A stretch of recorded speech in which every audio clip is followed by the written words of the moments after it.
Hello everybody, Shocking into 1000 and Body for Duty. Welcome back to an episode of Pokémon Legends Arceus. In the last episode, we navigated up the Coronet Highlands, aka Mount Coronet, in hope to get closer to us quelling the Lord of the Hollow, Hisuian Electrode. This time, we could technically go straight back and see what nature mints we happen to get from the farm. But I think in this task right on, we are going to be heavily focused on completing the task that we have present to us right here, right now. But obviously, I need to heal up my team first, since they took a heavy beating when we battled Melly's Skuntank, who teamed up with a Skorupi and a Zubat last episode. So who would be the best Pokemon for me to use? Because obviously Celio is a definite... okay, do not know why he's showing Umbreon Heracross's HP in a red. That's strange. Oh, there we go, fixed it. So, Celio is a definite no-go because we know that Hisuian Voltorb is a grass electric type, which means Electrode is going to be as well. Grass is super effective on water, and so too is electric. Heracross can do super effective damage, but I don't think his special defense is going to be beneficially helpful for me. Because the most specially defensive Pokemon I have in my team is my Umbreon. And could technically say Sliggoo, but not as much. So it might have to be a case where we may need to rely on Umbreon in this case, but nonetheless, we're going to do all that we can. So even knowing you're doomed to fail, you still wish to pit yourself against Electrode? Yeah. Heh. You're a great deal more plucked than you have sense, I'll give you that. A word of advice. Don't stop moving while you're battling Electrode, or you'll be dead in no time. So, in other words, in this fight, you have to keep moving. Pay attention to that fight because it is definitely important.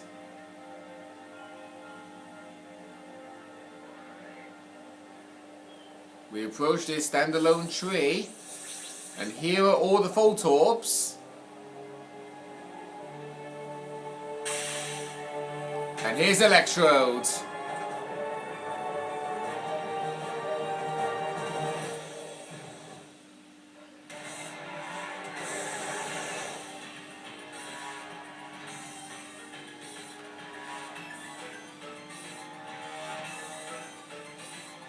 So with Electrode, he will always fire these electric bolts at you that will follow your every movement. And also these Voltorbs will also fall down from the tree and use self-destruct. So definitely not a sort of thing for you to just willy-nilly chuck the bombs at him. You want to actually have him tire himself out. That's the common strategy you've got to do in this case.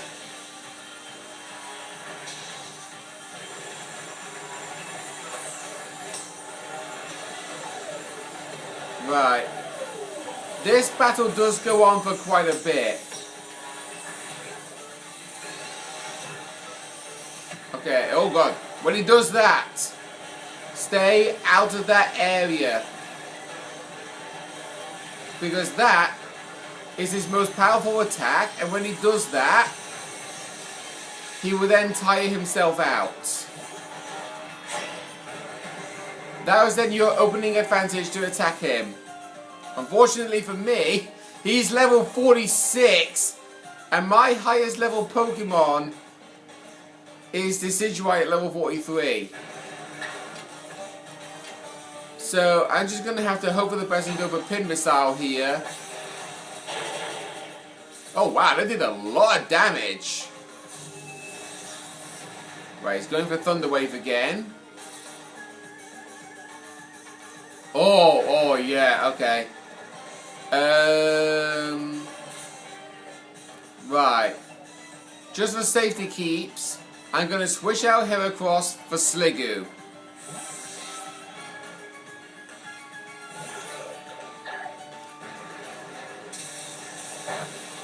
Because I had a feeling he was going to use Thunder. And there we go. Now's our chance.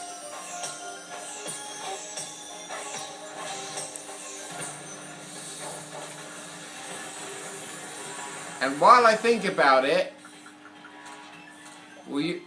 Oh, Heracross is no longer paralyzed. Okay.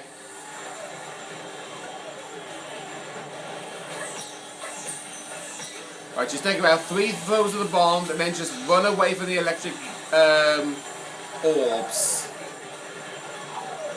No. Yeah, do not walk around while holding the CL button because it slows down your movement significantly. If you think they actually get too close to you, run too far out and then run in. Oh, he's got a blue on it. That blue orb is actually much more faster than the other ones. Okay, good. I was worried we was going to get hit there, but thankfully we didn't.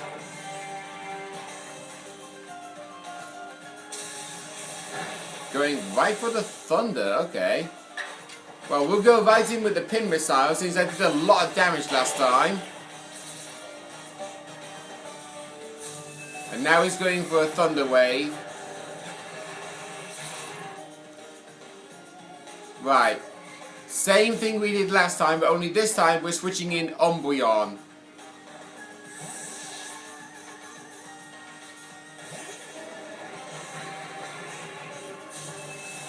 Goes for Thunder Wave again, okay. There goes the Splinters.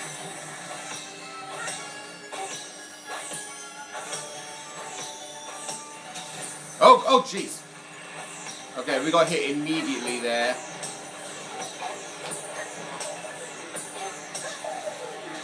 Oh no. Okay, did not count as a double whammy on that one. Oh, we got it.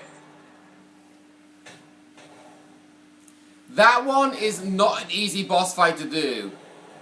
When I did this game on my very first ever playthrough, it took me 5 tries to beat this boss fight.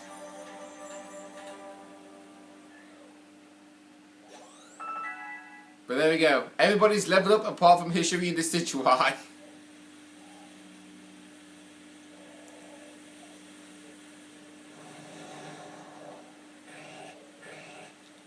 Look at that. He shows an unhappy face, but when he closes his eyes like that, that means you can tell that he's happy.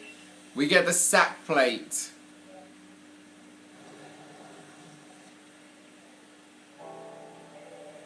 Oh, for shame!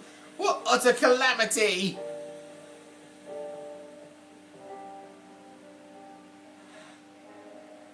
I agreed to make those accursed bombs, yes. But now that Almighty Sinnoh's precious blessing has vanished forever, it's just so unbearably sad.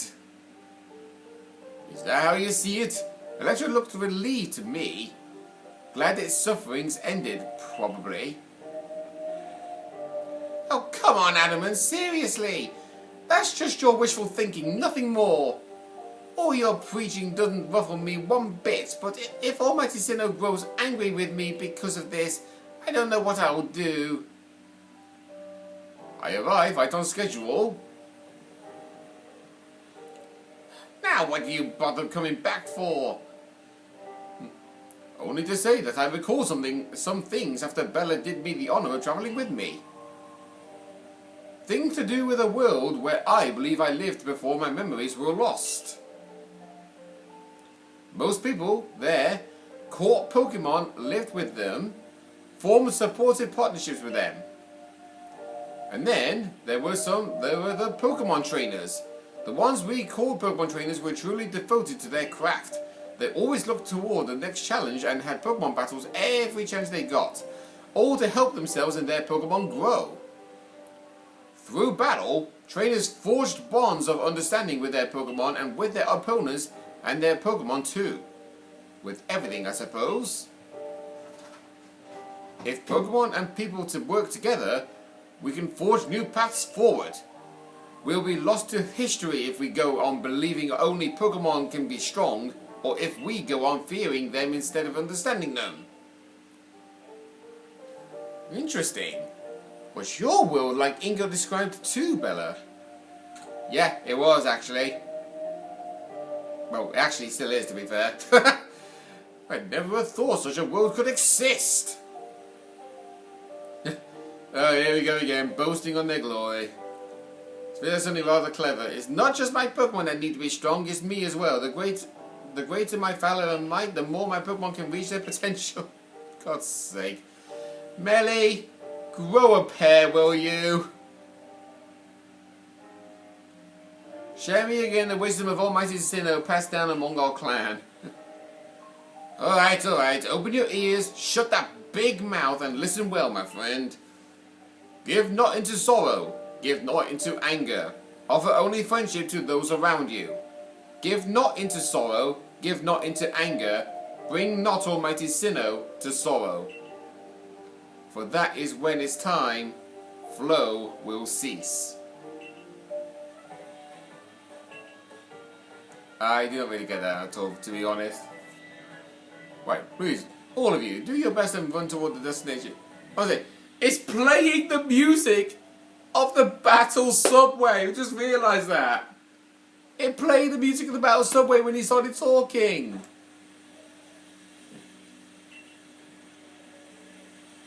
Right. Time really will make the complete return trip to July Village. Perhaps with someone like Bella to show that Pokemon need not to be feared, the people of history will find new tracks forward. Now, begging your pardon, I owe Commander Kamado my report. Until next time, Bella. Can we find a way to honour our past while also forging a better future? Maybe that's what Almighty Sinnoh really wants from us. After all, it rules over all time. And it created everything there is. Melly, shut up, please. Right, let's go down the path that we never actually went down. First and foremost, up, down this way.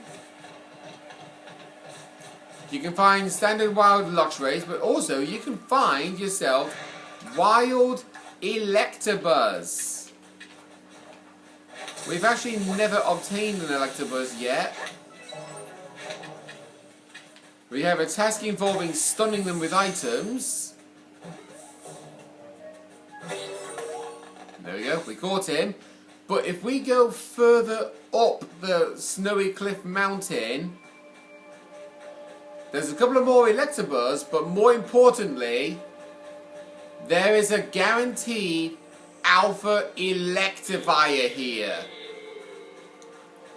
In order to get Electabuzz to evolve into Electivire, originally you would have to trade him holding a motor drive.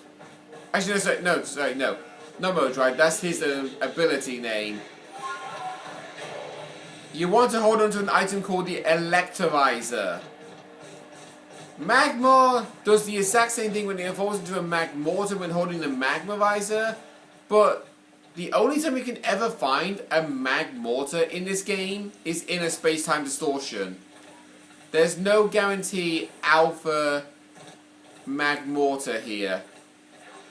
Right, we can find Sudowoodo here. Not really interested in that. But also, you can find Nose Pass. Oh, hello. A sticky glob. That's actually really handy to have. I'll throw away my one and only Roast Berry so I can pick that up. Oh, I even had an Ultra Ball. Nice. Let's get rid of the Tumblestone. So, Nose Pass here. I don't know if it actually says this in the Pokédex, but in Detective Pikachu specifically, they say that Nose Pass will always face north. They never face in any other direction. So these are the easiest Pokemon for you to get a backstrike on. And while we are here also, why do I want to pick up a ball of mud? We got Gligar here. Just hiding behind the wall. So that way he doesn't see me.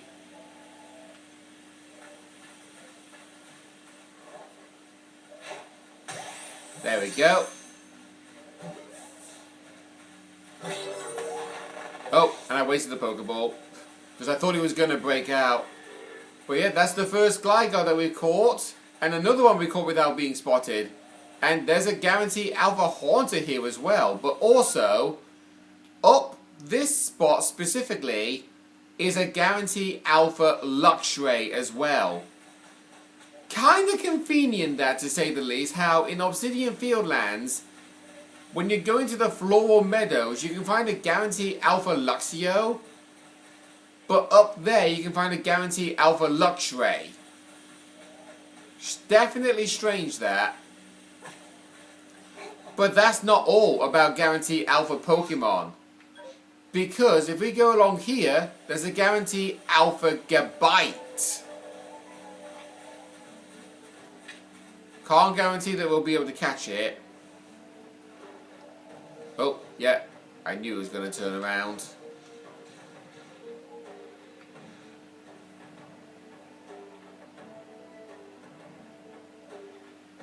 Are you going to be not facing north? I want you to face east, please. Turn around. No, not that direction. The other direction.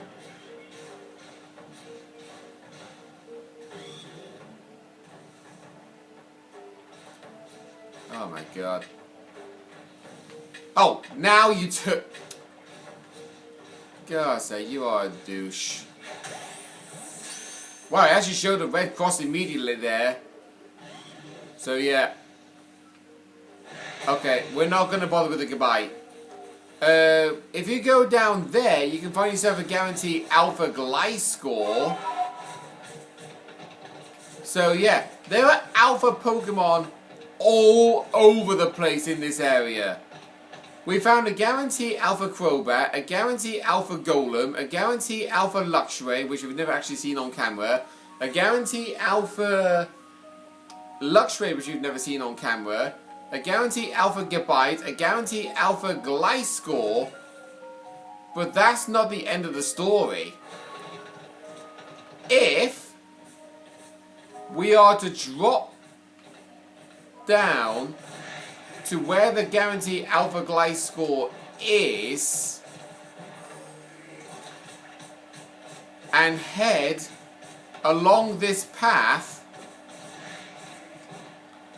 you do find more Nosepass here, but you find a guaranteed Alpha Probopass, the evolved form of Nosepass when using either a Thunderstone in this game, or if you were playing the original Sinnoh games, leveling it up while standing inside Mount Coronet specifically. And oh right, of course, the guaranteed Alpha Steelix here as well. And there's also, yeah, there are Alpha Pokemon non-stop all over the place here. Because over there, you'll actually find a guarantee Alpha Bronzong. And because it's currently nighttime here at the minute, last place I'm going to be going to is all the way back at the Fabled Spring. So we're going to walk back up to the Moonview Highway,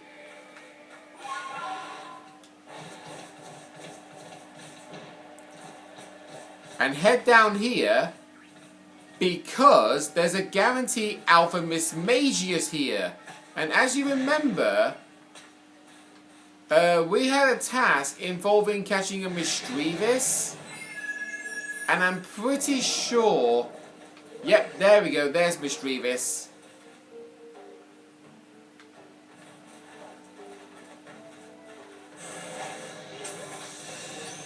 There you go, got the Misdreavus from a distance. I don't think it's going to catch, unfortunately.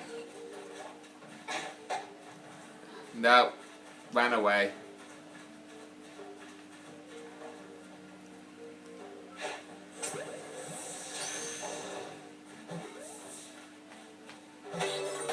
There we go, got it.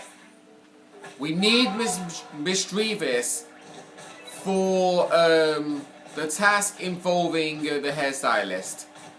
And wow, a task.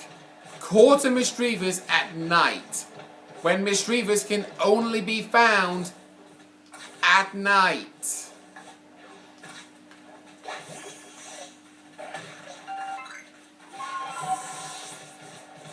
Right, now I tackled that.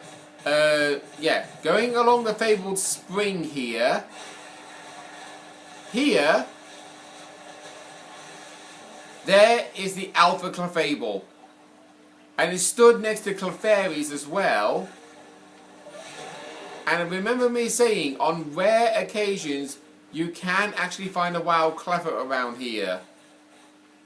I can't guarantee that I'll be able to find it because it spawns Clefairies way more than it does with Cleffers.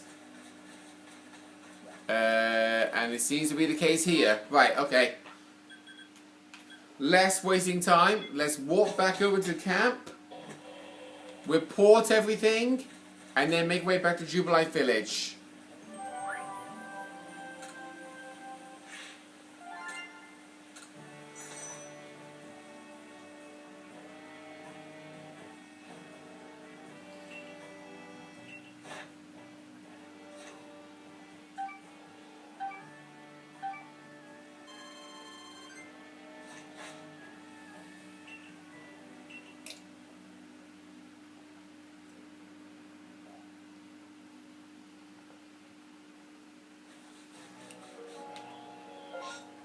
Right, now let's actually do all of our findings real fast. We still need to do the auxiliary task, which I actually should have done off camera a couple of days ago, but I didn't do it. Arizu, you wanted to see a Misdreavus. Here is that Misdreavus. You know, people are afraid of Misdreavus because of how it apparently wails at night. But getting a good look at it like this really gives me some fresh perspective. Look how it billows and sways and flows. Yep. Just thought of some charming hairstyles and an enchanting new palette of colours. So, we can get new hairstyles and also new hair colour as well. So, let's talk to Arizu. We're doing a new hairstyle because we've been stuck with this hairstyle for quite some time actually.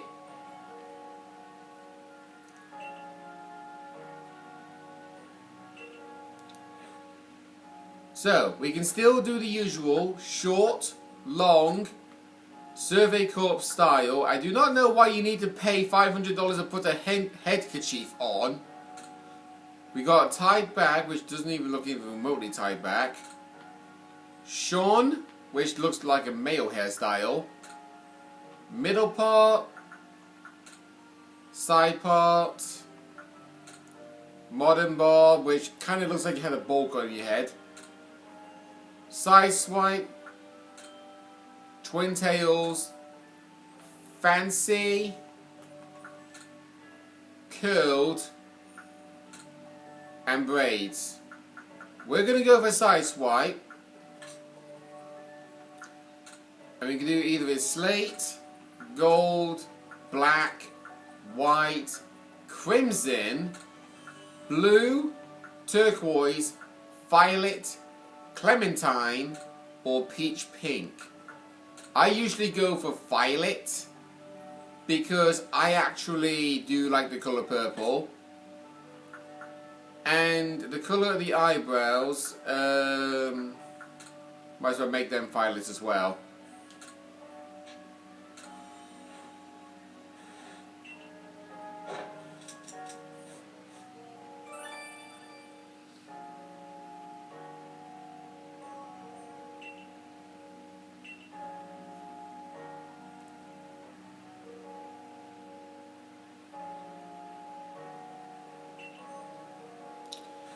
Now, something else I actually want to bring up, because this person, she was supposed to be giving us quests long ago since we first stepped foot in Crimson Mirelands, but because I'd never spoken to her, she's never actually given us the tasks.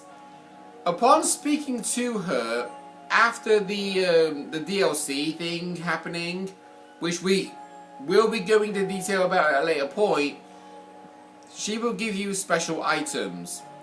A Pikachu Festival Mask and an Eevee Festival Mask.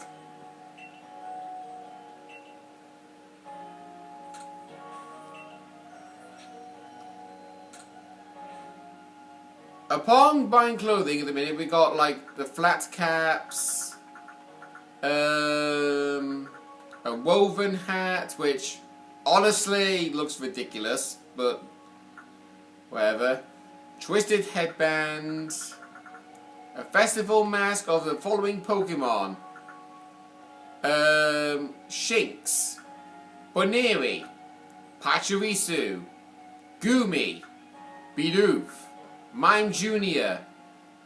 And that's it. And we got headbands here, which actually not being able to seeable, but we also got headkerchiefs here, which doesn't even look even remotely like the headkerchief we have by default. We also got a warm cap as well. Might as well get an amethyst warm cap. Sorry.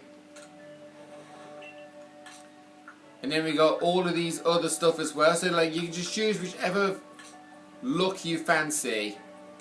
But I'm going to be keeping it as this. And now that we bought something, there we go. The task is now available to us.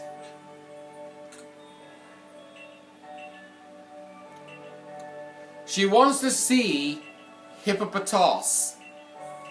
But the thing is with her, she wants to see two kinds. So, we have this former Hippopotas, the female, the male one, and now we show her the female one. And this will give her the inspiration to make more clothing, which honestly looks more ridiculous than it does on the other ones we get by default. And now her other task, she wants to see two different forms of Shellos. Let's see. We have the pink form of Shellos, but did I catch a blue form Shellos? No, I didn't. Okay.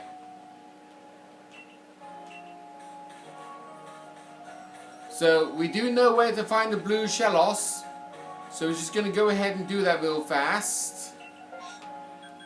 Mass outbreak of cricket, I do not give two hoots about that.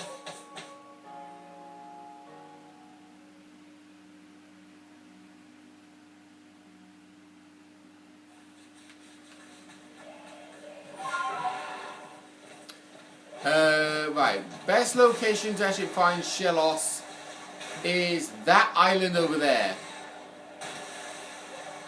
So we'll just go swim along. Oh, we got Drifloons here. Oh, there we go.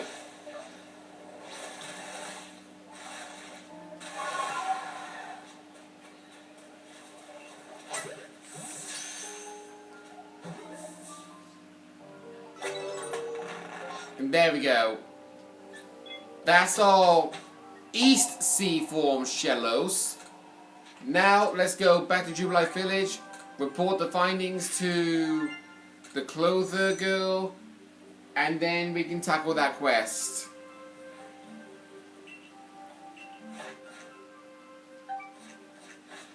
Got exactly 1,500 points to go until we go to the next rank.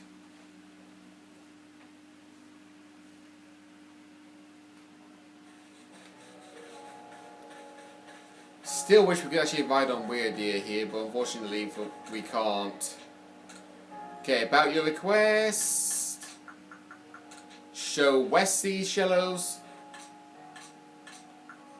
And then the EC one.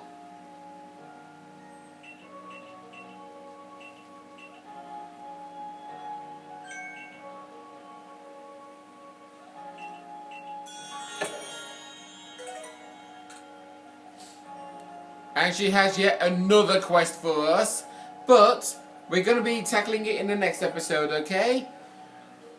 On the next episode, we'll be doing this task, and then we'll be reporting our findings to Commander Komodo. See you guys then.